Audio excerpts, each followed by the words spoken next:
कहाँ मर गई? अंदर से आवाज़ आती है। जिंदा हूँ माँ जी। तो फिर मेरी चाय क्यों नहीं आई अभी तक? कब से पूजा करके बैठी हूँ। ला रही हूँ माँ जी। बहू चाय के साथ भजिया भी ले आई। सास ने कहा, तेल का खिला कर मारोगी क्या? बहू ने कहा, ठीक है माँ जी, ले जाती हूँ। सास ने कहा, रहने दे, अब बना लाई है तो खा लेती हूँ।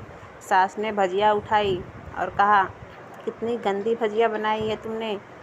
बहू, माँ जी मुझे कपड़े धोने जाना है, मैं जाती हूँ। बहू दरवाजे के पास छिपकर खड़ी हो जाती है।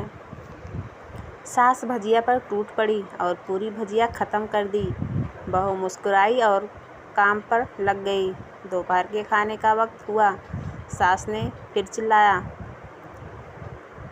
कुछ खाने को मिलेगा? बहू ने आवाज़ नहीं दी।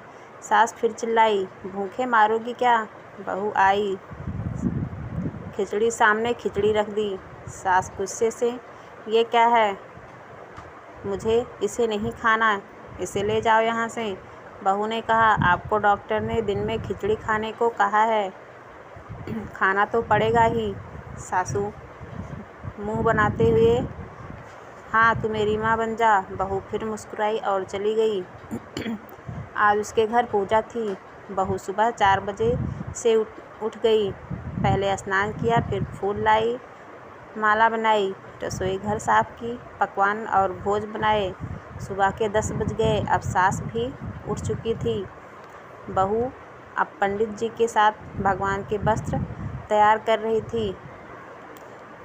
आज ऑफिस की छुट्टी थी। उसके पति भी घर पर थे। पूजा शुरू हुई। सास चिल्लाती, बहू ये नहीं है, वो नहीं है। बहू दौड़ी दौड़ी आती और सब करती। अब दोपहर के 3 बज गए थे। आरती की तैयारी चल रही थी। पंडित जी ने सबको आरती के लिए बुलाया और सबके हाथों से थाली दी। जैसे ही बहू ने थाली पकड़ी, थाली हाथों से गिर पड़ी। शायद भोजन बनाते हुए बहू के हाथों में तेल लग गया था। फिर उसे वो पोंछना भूल गई। सारे लोग तरह तरह की बातें करने लगे। कैसी बहू है, कुछ नहीं आता, एक काम भी ठीक से नहीं कर सकती, ना जाने कैसी बहू उठा लाई है, एक आरती की थाली भी नहीं संभाल सकती। उसके पति भी गुस्सा हो गए, पर सास चुप रही, कुछ नहीं कहा, बस यही बोल के छोड़ दिया, सीख रही है, सब सीख जाएगी धीरे धीरे। अब सबको खाना परोसे जाने लगा। बहू दौड़ दौड़ के खाना देती, फिर पानी देती। करीब 70 से 80 लोग हो गए थे। इधर 2 नौकर और बहू अकेली, फिर भी वहाँ सारा काम बहुत ही अच्छे तरीके से करती। अब उसकी सास और कुछ आस पड़ोस के लोग खाने पर बैठे। बहू ने खाना परोसना शुरू किया। सब लोग को खाना दे दिया गया। जैसे ही पहला निवाला सास ने खाया, तुमने नमक ठीक से नहीं डाला क्या? एक काम भी ठीक से नहीं करती, पता नहीं मेरे बाद कैसे ये घर संभालेगी। आस पड़ोस के लोग तो जानते ही हो साहब, वो बस बहाना ढूंढते हैं नुक्स निकालने का। फिर वो सब शुरू हो गए, ऐसा खाना है, ऐसी बहू है, ये वो वगैरह वगैरह। दिन का खाना हो चुका था।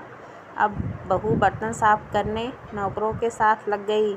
रात में जगराता का कार्यक्रम रखा गया था। बहू ने भी 1-2 गीत गाने के लिए स्टेज पर चढ़ी। सास जोर से चिल्लाई, मेरी नाक मत कटा देना, गाना नहीं आता तो मत गा, वापस आ जा। बहू मुस्कुराई और गाने लगी। सबने उसके गाने की तारीफ की, पर सास मुंह फुलाते हुए बोली, इससे अच्छा तो मैं गाती थी जवानी में, मुझे तो कुछ भी नहीं आता, तुझे तो कुछ भी नहीं आता। बहू मुस्कुराई और चली गई। अब रात का खाना खिलाया जा रहा था। उसके पति के ऑफिस के दोस्त साइड में ही ड्रिंक करने लगे। उसका पति चिल्लाता, थोड़ा बर्फ़ लाओ, तो सास चिल्लाती, यहाँ दाल नहीं है। फिर चिल्लाता, कोल्ड ड्रिंक नहीं है, पापड़ ले आओ। इधर उधर आखिर में उसके पति की शराब गिर पड़ी उसके एक दोस्त पर और बोतल टूट गई। पति गुस्से में 2 थप्पड़ अपनी पत्नी को लगाते हुए कहता है, जाहिल कहीं की, देखकर नहीं कर सकती, तुझे इतना भी काम नहीं आता। सारे लोग देखने लगे। उसकी पत्नी रोते हुए कमरे की तरफ दौड़ी। फिर उसके दोस्त ने कहा, क्या यार, पूरा मूड ख़राब कर दिया। यहाँ नहीं बुलाया होता, हम कहीं और पार्टी कर लेते। कैसी अनपढ़ गंवार बीवी ला रखी है तूने। उसे तो मेहमानों की इज्जत और काम करना तक नहीं आता। तुमने तो हमारी बेइज्जती कर दी। अब आसपास की औरतें को और बहाना मिल गया। वो कहने लगी, देखो क्या कर दिया तुम्हारी बहू ने, कोई काम की नहीं है। मैं तो कहती हूँ अपने बेटे की दूसरी शादी कर दो, छुटकारा पाओ इस गंवार से। सास उठी और अपने बेटे के पास जाकर उसे थप्पड़ मारा और कहा, अरे नालायक, तुमने मेरी बहू को मारा, इतनी हिम्मत कैसे हुई, तेरी टांग तोड़ दूंगी। उसके बेटे के दोस्त कुछ कहने ही वाले थे कि उसकी माँ ने घूरते हुए कहा, चुप, बिल्कुल चुप, यहाँ दारू पीने आए हो, जबकि पता है आज पूजा है और तुम्हारी पार्टी करनी है। कैसे संस्कार दिए हैं तुम्हारे माता पिता ने, और किसने मेरी बहू को जाहिल बोला। ज़रा इधर आओ, चप्पल से मारूंगी अगर मेरी बहू को किसी ने शब्द भी कहा तो। अरे पापी, तुमने उस लड़की को बस इसलिए मारा कि तेरी शराब टूट गई। पापी, वो बच्ची सुबह 4 बजे से उठी है, घर का सारा काम कर रही है, ना सुबह से नाश्ता किया ना दिन में खाना खाया, फिर भी हंसते हुए सबकी बातें सुनते हुए ताने सुनते हुए घर के काम में लगी रही। तेरे यार दोस्त को वो अच्छी नहीं लगी। जूते से मारूंगी तेरे दोस्तों को जो कभी उन्होंने ऐसा कहा। उसके यार दोस्त चुपके से खिसक लिए। सास बहू के कमरे में गई और बहू का हाथ पकड़कर बाहर लाई। सबके सामने कहने लगी, किसने कहा था अपनी बहू को घर से निकाल दे, दूसरी बहू ले आना, ज़रा सामने आओ। कोई सामने नहीं आया। फिर सास ने कहा, तुम जानते भी क्या हो इस लड़की के बारे में। ये मेरी माँ भी है, बेटी भी।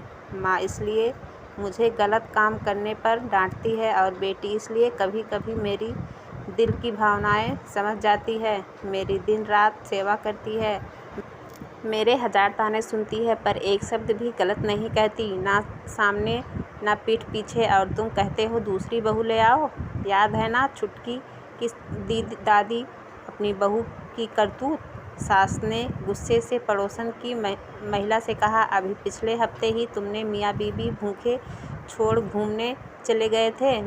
मेरी इसी बहू ने 7 दिनों तक तुम्हारे घर का खाना पीना, यहाँ तक कि तुम्हारे पैर दबाने जाती थी, और तुम इसे जाहिल बोलती हो। जाहिल तो तुम सब हो जो कोयले और हीरे में फ़र्क नहीं जानते। अगर मेरी बहू के बारे में किसी ने एक लफ्ज़ भी बोला तो मुझसे बुरा कोई नहीं होगा, क्योंकि मेरी बहू नहीं, मेरी बेटी है। बहू सिसकियाँ लेते हुए फिर कमरे में चली गई। सास ने एक प्लेट उठाई और भोजन परोसा, बहू के कमरे में खुद ले आई। सास को भोजन लाते देख तो बहू ने कहा, अरे माँ जी, आप क्या कर रही हो, मैं खुद ले लेती। सास ने प्यार से ताना मारते हुए कहा, डर मत, इसमें जहर नहीं है, मार नहीं डालूंगी तुझे नई सास चाहिए होगी, पर मुझे अभी भी तुम ही मेरे घर की बहू चाहिए। बहू ने अपनी सास को रोते हुए गले से लगा लिया। सास भी रो दी पहली बार ने और कहा,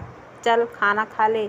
फिर मजाक करते हुए कहा, फिर मेरे पैर दबाने चले आना, और ये ख्याल मन में मत लाना कि सास पैर दबाने के लिए बोलती है तो किसी दिन मैं इसका गला दबा दूंगी, क्योंकि कभी मैं भी यही सोचती थी। दोनों खूब हंसने लगती हैं।